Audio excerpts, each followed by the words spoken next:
अस्सलाम वालेकुम, यासीन आपके साथ हाजिर है इस मॉर्निंग ब्रीफिंग में।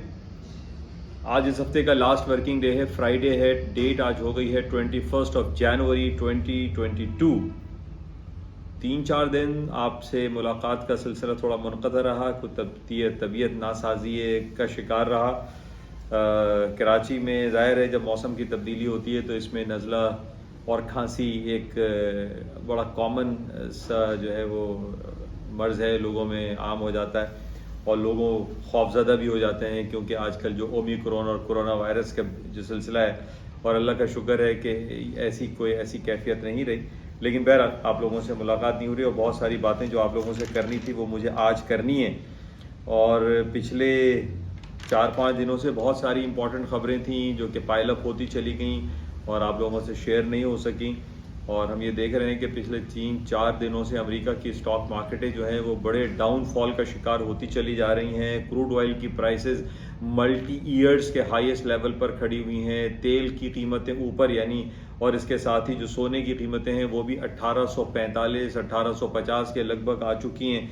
तो ये सारी क्या हुआ, ऐसी क्या खबरें मार्केट में चलती रही कि मार्केट में एक बहुत ज़्यादा हम देखें कि तब्दीली जो है वो रोनुमा हुई है। गोल्ड की कीमतें तो मैं बहुत अरसे से आप लोगों से यही कहता रहा कि सोने की कीमतों में डाउनफॉल नहीं है और यही कुछ हो रहा है कि मार्केटें जो कि रिसेंटली अगर 1760 और 1752 तक मार्केट आई थी, उसके बाद से स्लोली मार्केट ऊपर की तरफ चलती चली गई और बहुत सारी खबरें हमारे पास इसमें मौजूद हैं कि क्या कुछ हुआ। और इसके साथ ही जो क्रूड ऑयल की प्राइसेस हैं वो भी हाईएस्ट लेवल पर चली गई हैं, तकरीबन 7-8 साल के हाईएस्ट लेवल पर हैं। तो इसके पीछे जो स्टोरीज़ हैं, जो कहानियाँ हैं, वो आपके साथ अभी मैं शेयर करनी है।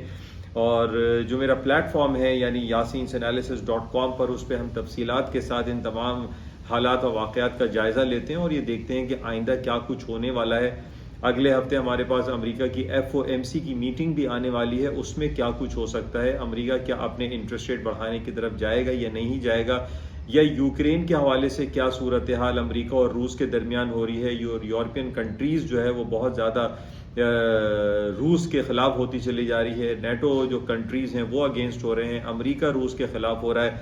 तो इन तमाम बातों का हम जायज़ा लेते हैं और इस पे ये देखते हैं कि जो स्टॉक मार्केटें डाउनफॉल हो रही हैं अमेरिका की, उसकी क्या वजूहात हैं और क्या ये लॉन्गर पीरियड ऑफ टाइम में ये कंटिन्यू रहेगा या नहीं रहेगा। ये मैं तफसीलात से आपके साथ बातें शेयर करूँगा yasinanalysis.com के प्लेटफॉर्म पर। आप तमाम लोगों से मैं सिर्फ गुजारिश यही करता हूँ कि ये जो YouTube चैनल है इसको आप ज़्यादा से ज़्यादा सब्सक्राइब करें, लाइक करें, शेयर करें, और ये जो yasinanalysis.com का जो प्लेटफॉर्म है इसको ज्वाइन करें, ताकि इसमें जो उर्दू की तहरीर हैं, ट्रेड रिकमेंडेशंस हैं और जो वीडियो क्लिप्स हैं वो आप तमाम लोगों को बआसानी मुयसर आ सकें और आप अपने पोर्टफोलियो को बेहतर तौर पर मैनेज कर सकें। बहुत सारे लोगों की कॉल मेरे पास आती हैं और वो different gold and silver and oil के हवाले से मालूमात हासिल करते रहते हैं। तो बहरहाल आप लोगों से गुजारिश है कि इस YouTube चैनल को ज़्यादा से ज़्यादा लाइक और सब्सक्राइब करें। तो थोड़ी देर में मिलते हैं yasinanalysis.com पर। थैंक यू, खुदा हाफिज़।